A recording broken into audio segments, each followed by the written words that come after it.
ದೇಹವನ್ನು ದಂಡಿಸಿ ಅನವರತವು ಭಜಿಸ್ತಾ ಇದ್ದೇನೆ. ಈ ತಾರಕನ ಈ ತಪಸ್ಸಿಗೆ ಒಲಿದು ಮರಳಾರೆಯ ತಂದೆ, ಒಲಿದು ಬಾ ತಂದೆ, ನಲಿದು ಬಾ ತಂದೆ, ಓ ಬ್ರಹ್ಮದೇವ.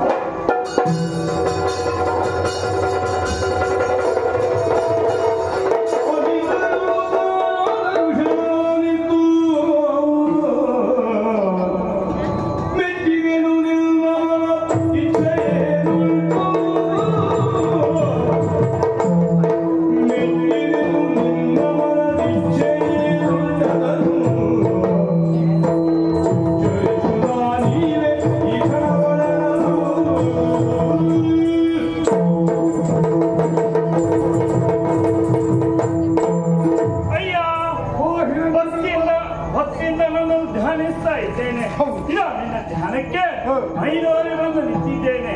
ನಿನಗೆ ಏನಾಗಬೇಕು, ಏನು ಕಷ್ಟ ಬಂದಿದೆ ಉತ್ತರಿ ಹೇಳಿದ್ರೆ ಖಂಡಿತವಾಗಿ ಅದನ್ನು ನೆರವೇರಿಸಿಕೊಡ್ತೇನೆ.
ದೇಹವನ್ನು ದಂಡಿಸಿ ಕಾಯ ವಾಚ ಮನಸ ತ್ರಿಕರ್ಣ ಮೂಲಕವಾಗಿ ಸ್ಮರಿಸ್ತಾ ಇದ್ದೇನೆ, ತಪಸ್ಸನ್ನು ಆಚರಿಸ್ತಾ ಇದ್ದೇನೆ. ನಿಜ, ನನ್ನ ತಪಸ್ಸಿಗೆ ಒಂದೊಂದಿಗೆ ನೀನು ಬರಲಿಲ್ಲ.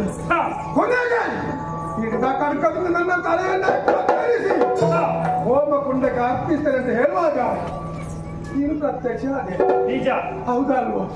ಹಾಗಿದ್ರೆ ಭಕ್ತನಾಥನಕ್ಕೆ ಬರುವವನೇ ಭಗವಂತ.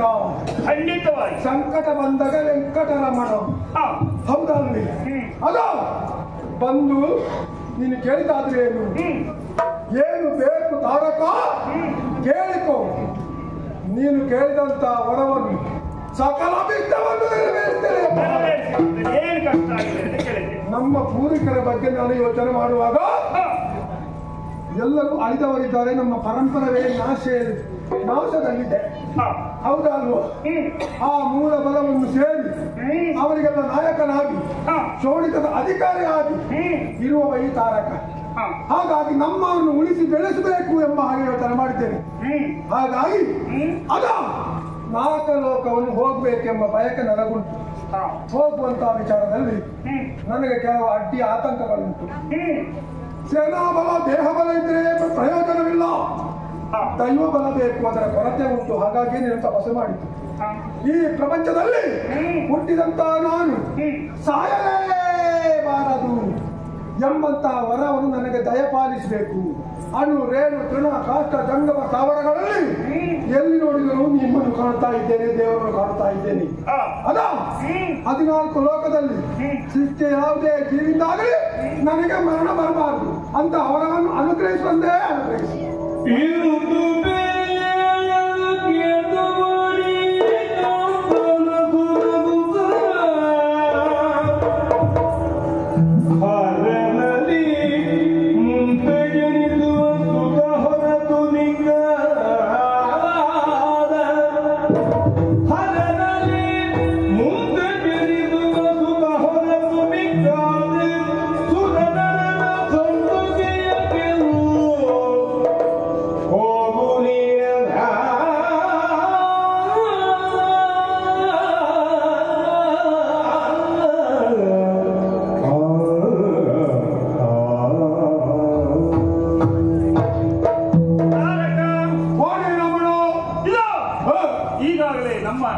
ಎಲ್ಲರೂ ದೈಹಿಗೆ ಹೋಗ್ತಾ ಇದ್ದಾರೆ. ಕಷ್ಟ ಕಾಲದಲ್ಲಿ ನಾವು ಇದ್ದೇವೆ. ನಮ್ಮದು ಎನ್ನುವುದು ಬೆಳೆಯಬೇಕಂತಾದ್ರೆ ನಮ್ಮಲ್ಲಿ ಭೇದ ಭಾವ ಇರಬಾರದು. ನನಗೆ ವರವನ್ನು ದಯಪಾಲಿಸಿ. ಹೊರೆ ಕೊಡು ಅಂತ ಹೇಳ್ತಾ ಇದೆಯಲ್ಲ, ಯಾರಿಂದಲೂ ಸಾವು ಬರದ ಇದ್ದ ಹಾಗೆ ನನಗೆ ಅನುಗ್ರಹಿಸುವಂತ ಇದು ಖಂಡಿತವಾಗಿ ನಿನ್ನ ಮಾತಿಗೆ ಅಲ್ಲ ಗಳಿತಾ ಇರಲಿಲ್ಲ. ಆದ್ರೆ ಒಂದು ಸೂಚನೆ ಕೊಡ್ತೇನೆ. ಏನಂದ್ರೆ ಭೂಮಿಯಲ್ಲಿ ಹುಟ್ಟಿದವನು ಖಂಡಿತವಾಗಿ ಸಾವು ಹುಟ್ಟು ಸಾವೇನು ಇದ್ದೇ ಇರ್ತದೆ. ಅಷ್ಟೇ ಅಲ್ಲ, ನನಗೂ ಉಂಟು. ಜಾತಸ್ಯ ಮರಣಂ ಧ್ರುವಂ. ಹೌದಲ್ಲ, ಧರೆಯಲ್ಲಿ ಜೀವಿಸುವ ಯಾವುದೇ ಜೀವಿಗಾಗಲಿ ಮರಣ ನಿಶ್ಚಿತ. ಇದು ನೀವು ಅಂದು ಆಡಿದಂತ ಮಾತನ್ನು ನಾನು ಈಗ ಹೇಳುದು. ಹಾಗಾಗಿ ನಿಂಗೆ ಯಾರಿಂದಲೂ ಮರಣ ಬರುವುದಿಲ್ಲ ಅಂತ ಯೋಚನೆ ಮಾಡಬೇಡ. ಹರನ ಮಗನಿಂದ ನಿನಗೆ ಮರಣ ಬರ್ತದೆ. ಅಲ್ಲಿ ತನಕ ನಿನಗೆ ಯಾವ ಕುಂದು ಕೊರತೆಯೂ ಆಗದ ಹಾಗೆ ನಾನು ಅನುಗ್ರಹಿಸುತ್ತೇನೆ.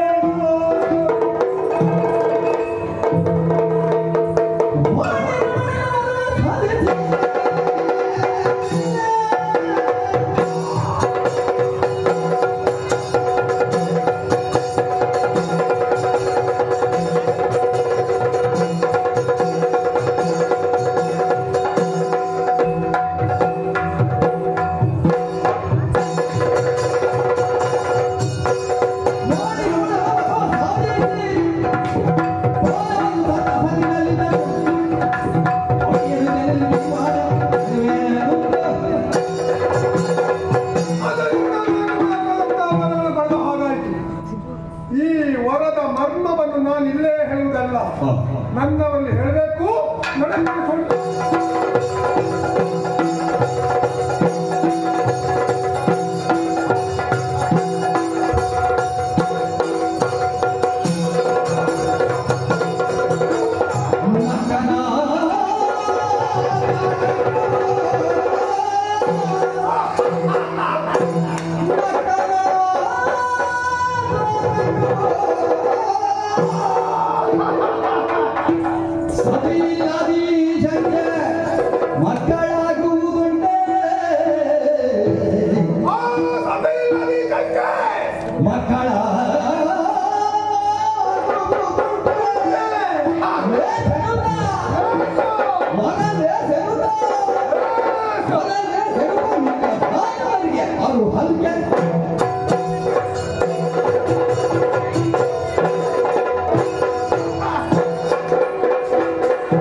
ಹೋಗುವಾಗ ಸರಿ ಹೋಗಿದ್ರಿ, ಈಗ ಏನಾಯ್ತು ಅಂತ ಗೊತ್ತಾಗಲಿಲ್ಲ. ನನಗೆ ಬರುವಾಗ ಏನಾದ್ರು ದಾರಿಯಲ್ಲಿ ಅಲ್ಲ ಭೂತ ಪ್ರೇತರ ಉಪದ್ರ ಆಗಿದೆ ಅಂತ ಅದಲ್ಲದೆ ಹೋದ್ರೆ ಬಂದು ಈ ರೀತಿಯಾಗಿ ನಗಾಡ್ತಾ ಇದ್ದೀರಲ್ಲ, ಏನಾಯ್ತು?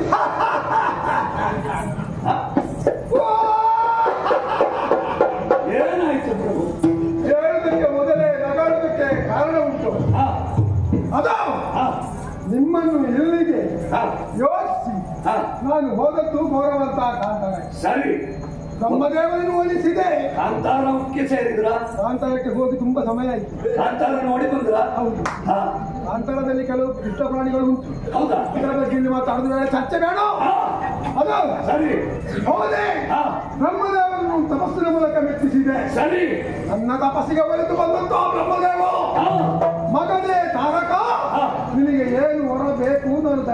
ಹೇಳ್ತೇನೆ ಎಂಬ ಹಾಗೆ ಹಾ, ನಾನು ಕೇಳಿದೆ.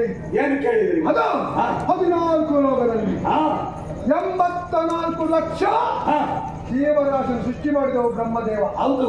ಹೌದಾಗ್ಲಿ? ಹಾ, ಇವುಗಳಿಂದ ಹಾ, ನನ್ನ ಬಾಲಿಗೆ ಹಾ. ಮರಣವೇ ಬರಬಾರದು ಎಂಬ ಹಾ, ಆಮೇಲೆಗೆ ಹಾ. ಬ್ರಹ್ಮದೇವ ಒಂದು ಮಾತು ಹೇಳಿದ. ಏನು? ಅದು ಹಾ, ಹರನಿಗೆ ಮುಂದೆ ಹುಟ್ಟುವ ಮಗನಿಂದ ಹಾ. ನಿನ್ನ ಪಾಲಿಗೆ ಮರಣ.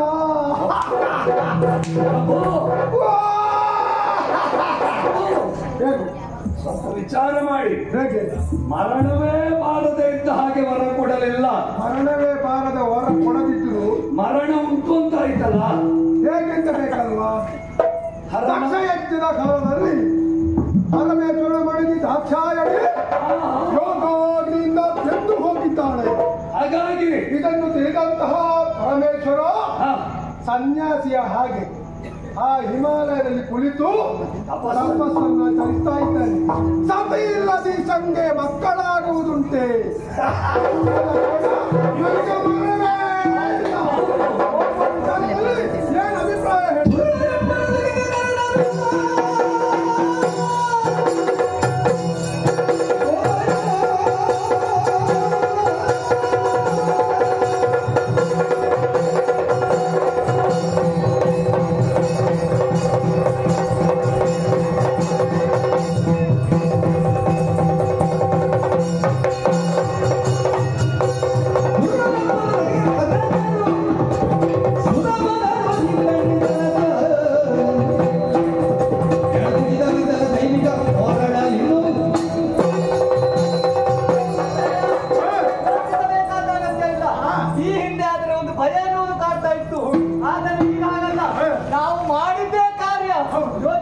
ನೀನು ಮಾಡಿದ ಕಾರ್ಯ ನೋಡೋಕೆ ಗೊತ್ತಾಗ್ತದೆ. ಹಾಗೆ ಆಗಲಿ.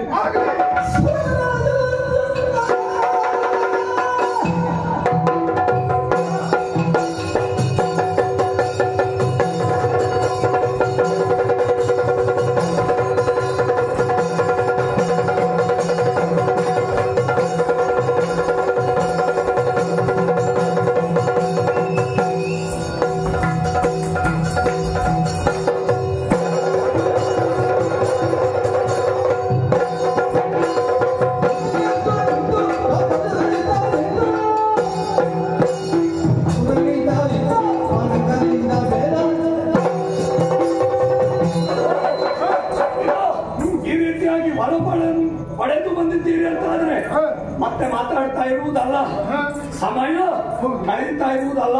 ಕಾಲಮಿತಿಯ ಪ್ರಸಂಗ. ಹೌದು. ಹಾಗಾಗಿ ಹೆಚ್ಚು ಮಾತಾಡಿ ಮಾಡುವುದಲ್ಲ. ನೇರವಾಗಿ ಆಯುಧ ಬಾಡಿಗಳಾಗಿ ವಾಹನ ಸಮೇತರಾಗಿ ನಾಲ್ಕಲಾಂಗಿಕ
ನೀನು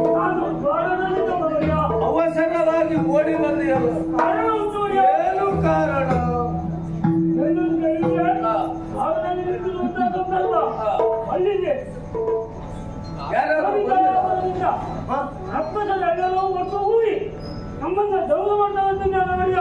ಶೋಣಿತಾಪುರದವರು, ಹಾಗಾಗಿ ನೀನು ಭಯಗೊಂಡಿದ್ದೆ. ಭಯಗೊಳ್ಳುವುದು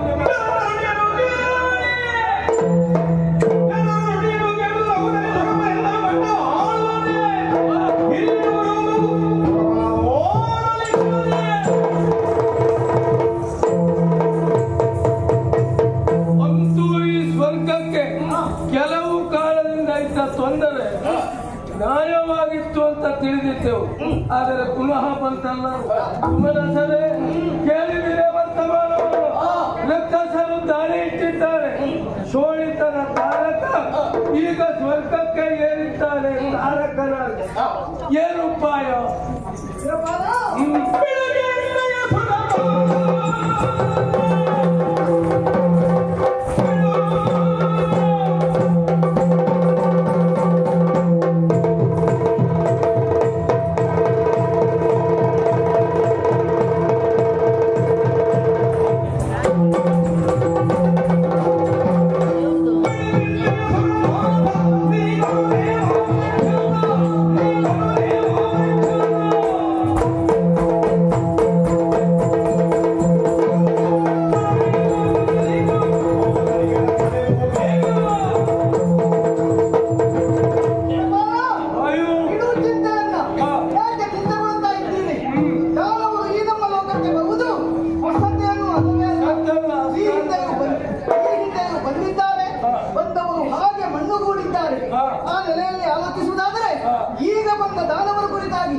ಅನುಗ್ರಹ ನಿಗ್ರಹ ಶಕ್ತಿ ಸಮನ್ವಯರು ನಾವಿದ್ದೇವೆ. ಅಪ್ಪಣೆಯಿಂದ ಕೊಟ್ಟದ್ದೇ ಹೌದಾಗಿದ್ದರೆ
ನೋಡುವುದ ಮೇಲೆ ಈ ದೇವಲೋಕದ ಸಿಂಹಾಸನವನ್ನ ಏರ್ಬೇಕೆನ್ನುವುದಾಗಿ ಹಿಂದೆ ಎಷ್ಟೋ ಜನರು ಬಂದಿದ್ದಾರೆ. ಬಂದವರನ್ನ ಯಮನೂರಿಗೆ ನಾವು ಕಳಿಸಿದ್ದೇವೆ. ಈಗ ಬಂದವರನ್ನು ನಾವು ನೋಡಿಕೊಂಡು ಹೋರಾಟವೇ ನಮ್ಮದು ನಿರ್ಧಾರ ತಡ ಮಾಡುವುದಲ್ಲ, ದೇವಲೋಕವನ್ನು ನಡೆಸಿರುವುದಲ್ಲ.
ನಾವು ಮುಂದೆ ಬರ್ತೇವೆ ಅಂತ ದೇವಲೋಕವನ್ನು ವಶಪಡಿಸಿಕೊಳ್ಳಲಿದ್ದೇವೆ ನಾವು.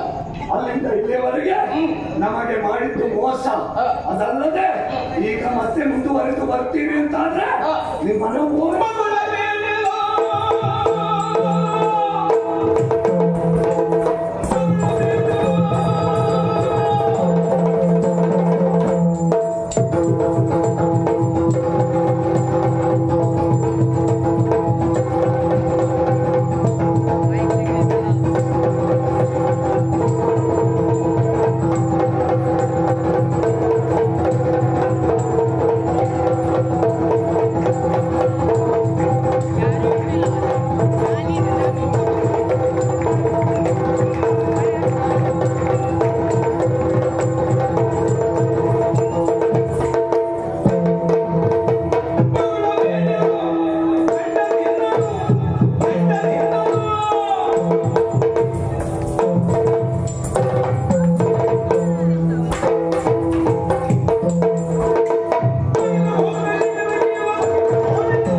ಆಮೇಲೆ ನಮ್ಮಿಂದ ಹಸರಾಗಿ ಯಮನೂರಿಗೆ ಸೇರುವುದು. ಇದು ಬೇಕಲ್ಲ ನಿಮಗೆ? ಈಗ ವರಬಲ ಅನ್ವಿತರಾಗಿಯೇ ಬಂದಿದ್ದೇವೆ. ಯಾರು ನೋಡುವುದು ಅಂತ ತೋರಿಸ್ತೇನೆ ಬಾ.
ಸಾವಿರ ಸೊನ್ನೆ ಇರುವಂತಹ ಐರಾವತವನ್ನು ಅಡಳಿ ಕೈಯಲ್ಲಿ ವಜ್ರವನ್ನು ಹಿಡಿದು ತುರಕ್ಕೆ ಬಂದವ ಸುರಪನೇನು ನಿನ್ನನ್ನೇ ಕಾಣುವ ಉದ್ದೇಶದಿಂದ ನಮ್ಮವರೆಲ್ಲ ನೆರಹಿ ದುರಕ್ಕೆ ಬಂದವನಿದ್ದೇನೆ. ಆದ್ರೆ ನನ್ನ ಮಂತ್ರಿ ಆದಂತಹ ಶಂಬರಾಜರನ್ನು ದುರದಲ್ಲಿ ಕೊಂದು ನೀನು ಜಂಬಾರಿ ಎಂಬ ಹಾಗೆ ಬಿರುದನ್ನು ಪಡೆದಂತೆ ಅದೆಲ್ಲ ನನಗೆ ಗೊತ್ತಿದೆ. ಅದ ನಿನ್ನ ಪ್ರತಿಸ್ಪರ್ಧಿ ಸ್ಥಾನದಲ್ಲಿ ಯುದ್ಧಕ್ಕಾಗಿ ನಿಂತವ ಸಾಮಾನ್ಯದಂತ ಭಾವಿಸ್ಕೊಳ್ಬೇಡ. ಅದ ನಾವು ಈ ಭೂಲೋಕದಲ್ಲಿ ಹೊಸ ನಗರವೊಂದನ್ನು ಕಟ್ಟಿಕೊಂಡಿದ್ದೇವೆ. ಅದೇ ಶೋಣಿತ ಎಂಬ ಹಾಗೆ ಹೆಸರಿಸಿದ್ದೇವೆ. ವರ್ತಮಾನ ಕಾಲದಲ್ಲಿ ಶೋಣಿತದ ಅಧ್ಯಕ್ಷರಾಗಿ ತಾರಕ ಎಂಬ ವಿಧಾನದಿಂದ ಮೆರೆಯಿತು ನಾನು. ಮೂರು ಲೋಕದ ಅಧಿಕಾರವನ್ನು ಪಡೆಯಬೇಕೆಂಬ ಮಹತ್ತರ ಆಕಾಂಕ್ಷೆ ಸುರಕ್ಕೆ ಬಂದವನಿದ್ದೇನೆ. ಇದ ಸ್ವರ್ಗದಲ್ಲಿರುವಂತಹ ಸ್ವರ್ಗವನ್ನು ನನ್ನ ಪಾದ ಬುಡದಲ್ಲಿಟ್ಟು ದಾಸನಾದ್ರೆ ಸ್ವಲ್ಪ ಸಮಯ ಇಲ್ಲಿ ಅಧಿಕಾರ ಕೊಡ್ತೇನೆ. ಒಂದು ವೇಳೆ ನನ್ನ ಮಾತಿಗೆ ತಪ್ಪಿ ತಿರುಗಿ ಬಿದ್ರೆ ನಿನ್ನ ಇತಿಶ್ರೀ ಮಾಡಿಯನು ಹೇಳುವ ಯಾರು?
ಒಂದನ್ನು ಬಿಟ್ಟುಕೋ. ಸತ್ವ ಇಲ್ಲದೆ ಇದ್ದ ಲಘುವಾದಂತಹ ಯಾವುದಕ್ಕೂ ನಮ್ಮವರು ಪ್ರತಿಕ್ರಿಯೆ ಕೊಡುವುದಿಲ್ಲ. ಹಾಗೆ ಕೊಟ್ಟಿದ್ದ ಅದು ಸತ್ವಪೂರ್ಣ ಅಂತಾನೆ ಅರ್ಥ. ಯಾಕೆ ಗೊತ್ತಾ? ಎಲ್ಲರೂ ಸಾತ್ವಿಕರಾಗಿ ಬದುಕಿನಲ್ಲಿ ಯಜ್ಞವನ್ನೇ ನಿರ್ವಹಿಸಿ ಒಂದು ಈ ಶ್ಲೋಕವನ್ನು ಸೇರಿಕೊಳ್ಳಬಹುದು. ಇಲ್ಲಿ ಸತ್ವಕ್ಕೆ ಮಾತ್ರ ಬೆಲೆ. ಹಾಗಾಗಿ ಸತ್ವ ಯಾವಾಗ ಬರ್ತದೆ ಎಂದು ನೋಡ್ತಾರೆ. ನಿತ್ಯವೂ ನವನೀತವನ್ನು ಅಪೇಕ್ಷಿಸುವವರು. ಹಾಗೆ ಇಲ್ಲಿಗೆ ಆಸೆ ಇಟ್ಟು ಒಂದನ್ನು ಯೋಚಿಸಬೇಕಿತ್ತು. ನೀನು ಇಲ್ಲಿಗೆ ಬರುವಾಗ ನಿನ್ನಂತವರು ಎಷ್ಟೋ ಮಂದಿ ಇಲ್ಲಿಗೆ ಬರಲಿಲ್ಲ. ಬಂದವರ ಕಥೆಯೇನಾಗಿದೆ ಅದನ್ನು ನೆನಪಿಟ್ಟುಕೊಂಡು ಎಲ್ಲವನ್ನು ನಿನ್ನಿಂದ ಆಗದಿದ್ದರೂ ಆ ಕಪಟ ನಾಟಕ ಸೂತ್ರಧಾರಿ ಆ ಹರಿಯಿಂದ ನೀನು ಕೆಲಸವನ್ನು ಮಾಡಿದೆ. ನೀನೊಮ್ಮೆ ಒಂದೊಮ್ಮೆಗೆ ಓಡಿ ಹೋದ ಕಥೆ ಎಲ್ಲ ನನಗೂ ಗೊತ್ತು. ಒಮ್ಮೆ ಅಲ್ಲಪ್ಪ, ಬಹಳ ಬಾರಿ ಓಡಿದ್ದೇನೆ. ಯಾಕೆ ಗೊತ್ತಾ? ಬಂದವರೆಲ್ಲ ತಿಳಿದುಕೊಳ್ತಾರೆ ಅಂತ. ಖಂಡಿತಕ್ಕೂ ನಿಮ್ಮ ಜಾತಿಯವರಿಗೆ ನಾವು ಹೆದರುವುದಿಲ್ಲ. ಆದ್ರೆ ಏನು ಮಾಡೋಣ? ನಮ್ಮ ಆರಾಧ್ಯರು ಯಾರಿದ್ದಾರೆ ಅವರನ್ನ ಎಲ್ಲಿಯಾದರೂ ನೀವು ಒಲಿಸಿಕೊಂಡು ಬಿಡ್ತೀರಿ. ಅವರು ನಿಮಗೆ ವರವನ್ನು ಕೊಟ್ಟು ಬಿಡ್ತಾರೆ. ಅವರ ಮೇಲಿನ ಗೌರವದಿಂದ ನಾವು ಹೆದರಿ ಓಡಬೇಕಾಗುತ್ತದೆ. ನೀವು ನಂಬಿಕೊಂಡು ಬಂದಂತಹ ಯಾವುದೇ ದೇವತೆಗಳಿದ್ದರೂ ಅವರನ್ನು ನಾವು ಭಕ್ತಿಪೂರ್ವಕ ಮೆಚ್ಚಿಸಿ ಬಂದವರಿದ್ದರೂ ಒಂದು ಕಾಲದ ಅಂತಹ ದೇವತೆ ನಿಂದನೆ ಮಾಡಿದ ಉದಾಹರಣೆ ನಿನ್ನದು ಉಂಟು. ಖಂಡಿತವಾಗಿ ನಿಂದಿಸಿದ್ದೇನೆ, ಇಲ್ಲ ಅಂತ ಅಲ್ಲ. ಹಾಗೆ ಮಾತ್ರವಲ್ಲ, ನಿನ್ನ ವಿಚಾರ ಹೇಳಿಕೆ ಹೋದ್ರೆ ತುಂಬಾ ಉಂಟು. ಆದ್ರೆ ಇಲ್ಲಿ ಹೇಳಿ ಪ್ರಯೋಜನ ಇಲ್ಲ. ಯಾಕೆ? ಇದು ಕಾಲಮಿತಿಯ ಪ್ರಸಂಗ. ಮೊದಲೇ ಬಿಡ್ತಾರೆ. ನನ್ನ ಕುರಿತಾಗಿ ಹೇಳುವುದಕ್ಕೆ ಹೋದರೆ ಎರಡೂ ವಿಭಾಗದಲ್ಲಿ ಬಹಳ ಉಂಟು. ಆದ್ರೆ ನಿನ್ನ ವಿಚಾರವನ್ನು ಕೇಳುವಾಗ ಬಹಳ ಕಾಲದಿಂದ ನೀನು ಪ್ರಚಾರದಲ್ಲಿ ಇದ್ದವಾಗ ಪ್ರಚಾರಕ್ಕೆ ಬಂದದ್ದಲ್ಲ. ಆದರೂ ಇಲ್ಲಿಗೆ ಬಂದು ಪ್ರಚಾರ ಆಗ್ತೀನಿ ಆಲೋಚನೆ ಮಾಡುವುದು. ಆದ್ರೆ ಪ್ರಚಾರ ಬಯಸುವುದಲ್ಲ ನಾನು. ಮೊದಲಾಗಿ ಏನು ನೀನು ಪ್ರಚಾರಕ್ಕಿಂತ ಅಪಪ್ರಚಾರವನ್ನೇ ಪಡೆದಿದ್ದಿ ಎಂಬ ನಿದರ್ಶನವನ್ನು ಹೇಳಿತು. ಯಾಕಂದ್ರೆ ಪ್ರಹ್ಲಾದನ ಶಿಷ್ಯವೃತ್ತಿಯನ್ನು ಪಡೆದಂತಹ ನೀನು ಅವನ ಶೀಲಹರಣ ಮಾಡಿದ ಘಟನೆಯು ನನಗುಂಟು. ನಿನಗೆ ಹೆಣ್ಣು ಆಗ್ತದೆ, ಗಂಡು ಆಗ್ತದೆ, ಇಬ್ಬರನ್ನು ಒಂದೇ ಸಮ ಪ್ರಮಾಣದಲ್ಲಿ ನೋಡುವ ನೀನು ಅಂತ ಹೇಳ್ತೀವಿ. ಎಲ್ಲಿಯೂ ಭೇದ ಮಾಡಿ ನೋಡುವುದ್ರೆ ಹಾಗೆ ಬಂದಿದೆ ಲೋಕದಲ್ಲಿ.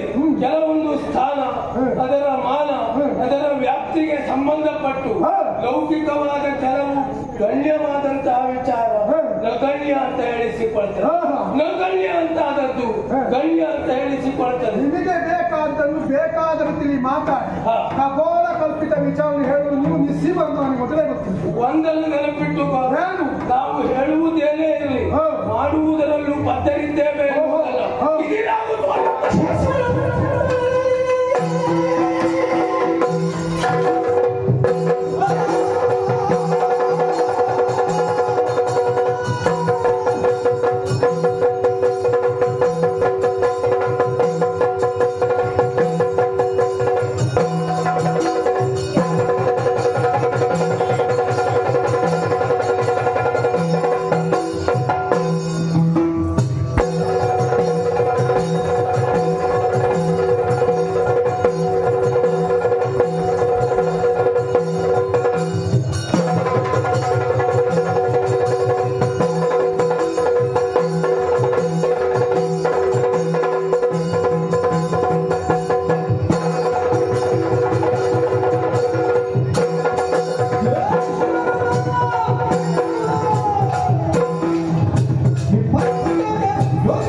ಇದುವರೆಗೂ ಅದನ್ನೇ ನಾವು ಮಾಡ್ತಾ ಬಂದವರು.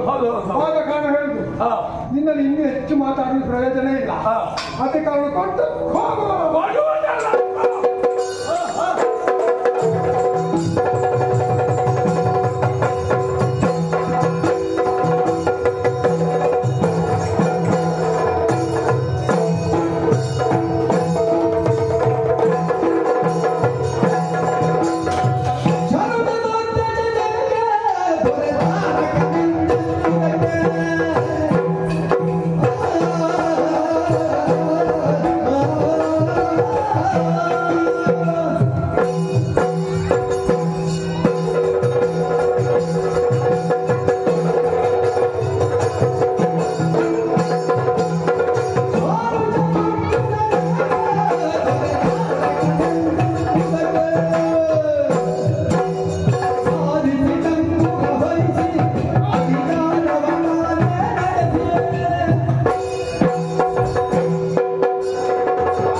ಬರಿದಾಗಿದೆ ಪೀಠ ಹೇಳಿಕೊಡ್ತೀನಿ.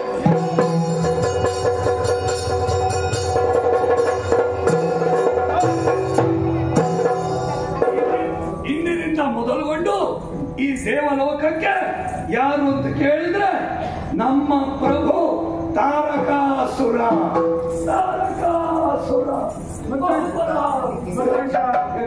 ಹೊಗಳಿಕೆಗೆ ಅಂದ್ರೆ ಹೊಗಳು ಭಟರನ್ನು ಕರೆ ತಂದಿದ್ದೇನೆ ನೋಡಿ. ಹೌದು. ಓ ಅಲ್ಲಿ ಕೇಳುದಿಲ್ವಾ? ಹೌದು. ಡಂಗುರ ಸಾರು. ಹೌದು. ಅಸುರ ಕುಲವೆಂಬ ಮಹಾಸಾಗರ ಶಶಿ ಆ ಚಂದ್ರ ಈ ಅಸುರ ಕುಲವೆಂಬ ಮಹಾಸಾಗರವನ್ನು ಮುಖ್ಯರುವಂತೆ ಮಾಡಿದ ಚಂದ್ರಮ. ಹೌದಲ್ವಾ? ಹೌದು. ರಾಜ ರಾಜಾಧೀಶ ರಾಜ ನಕ್ಷತ್ರ ಚಂದ್ರೋದಯ ಅಖಿಲಾಂಡ ಕೋಟಿ ಬ್ರಹ್ಮಾಂಡ ನಾಯಕ ಜೋಡಿತದ ಅರಸ ತಾರಕನಿಗೆ ಜಯವಾಗಲಿ ಶುಭವಾಗಲಿ ಎಂಬ ಸಂತೋಷ. ಇಲ್ಲಿಯವರೆಗೆ ನಾಲ್ಕಲೋಕದಲ್ಲಿದ್ದಂತಹ ಕಾನೂನೆಲ್ಲ ತೆಗೆದಾಕಿದೆ. ನಮ್ಮದು ಹೊಸತ್ತಾಗಿ ಕಾನೂನು ಆಗಬೇಕು. ಹೌದಾ? ಹೌದು. ಹಾಗಿದ್ರೆ ಯಾವುದು ಮೊದಲಾಗಿ ಉರಗ ಪೂಜೆ, ಗೋ ಪೂಜೆ, ಯಾವುದೇ ಪೂಜೆಗಳು ಈ ಲೋಕದಲ್ಲಿ ನಡೆಯಬಾರದು. ಅರ್ಪಣ ತರ್ಪಣ ಏನಿದ್ದರೂ ಅದೆಲ್ಲವೂ ಈ ತಾರಕನಿಗೆ ಅರ್ಪಿಸಬೇಕು, ಮೊಡೆಯನಿಗೆ ಸಲ್ಲಬೇಕು. ಹೌದಲ್ವ? ಹೌದು. ನೋಡು, ಕೆಲವು ಏನು ಸಣ್ಣ ಸಣ್ಣ ಬ್ರಾಹ್ಮಣ ವಟುಗಳು ತಟ್ಟೆ ಹಿಡಿದು ಹೊರಟು ಯಾಕೆ ಯಾಕೆ ಪೂಜೆ ಮಾಡುದು? ಪೂಜೆ ಮಾಡಿದ್ರೆ ಬರುವುದು ಯಾರು? ಹೌದು, ದೇವತೆಗಳು, ನಮ್ಮ ವೈರಿಗಳು. ಹೌದು. ಹಾಗಾಗಿ ಕಂಡಲ್ಲಿ ಶಿಕ್ಷಣಕ್ಕಾಗಿ ನಮ್ಮ ಅನುಚರರನ್ನು ಕಳುಹಿಸಿದ್ದೇವೆ. ಅವರನ್ನೆಲ್ಲ ತಲೆಯನ್ನು ಕಡಿದು ಅವರು ಮಾಡುವಂತಹ ಯಜ್ಞ ಕುಂಡಕ್ಕೆ ಶಿರವನ್ನು ಹೋಗಿರ್ತೇವೆ. ಅರ್ಧದಿಂದ ಎದ್ದು ಹೋದ್ರೆ ಕಾಲು ಪಡಿದ್ದೇವೆ. ನಮ್ಮ ಅಪ್ಪಣೆ ಇಲ್ಲದೆ ಒಂದು ಹುಲ್ಲು ಕಡ್ಡಿ ಅಲುಗಾಡಬಾರದು. ಇವರಿಗೆ ಹೇಳಿದಲ್ಲ ಅದು ನೋಡು. ಹೌದು. ಸೂರ್ಯಚಂದ್ರರು ನಮ್ಮ ಅಪ್ಪಣೆಯನ್ನು ಮೀರಿ ಸಂಚರಿಸಿದ ಗೊತ್ತಾದ್ರೆ ನಿಮಗೆ ಈ ಕಾರಣದಿಂದ ಹೇಗೆ? ಸರಿ ಸರಿ. ಆಯಾಸ. ಹೌದು. ವಿಶ್ರಾಂತಿ ಅಗತ್ಯ ಉಂಟು. ಒಳಗಿಲ್ಲ ಬಾಬಾ.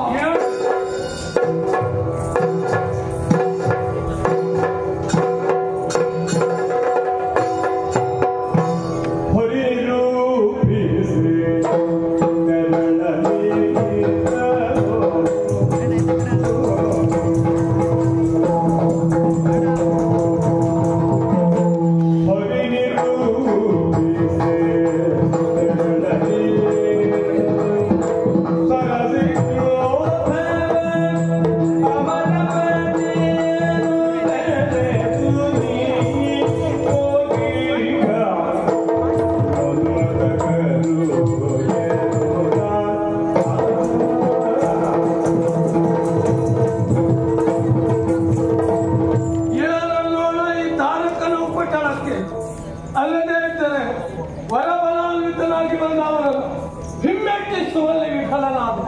ಹಾಗಂತ ಸ್ವರ್ಗದ ಕುರಿತು ಆಲೋಚಿಸದೇ ಇರುವುದಕ್ಕೆ ಸ್ವರ್ಗಾಧಿಪತಿಯಾದ ನನಗೆ ಅವಕಾಶ ಇಲ್ಲವಲ್ಲ.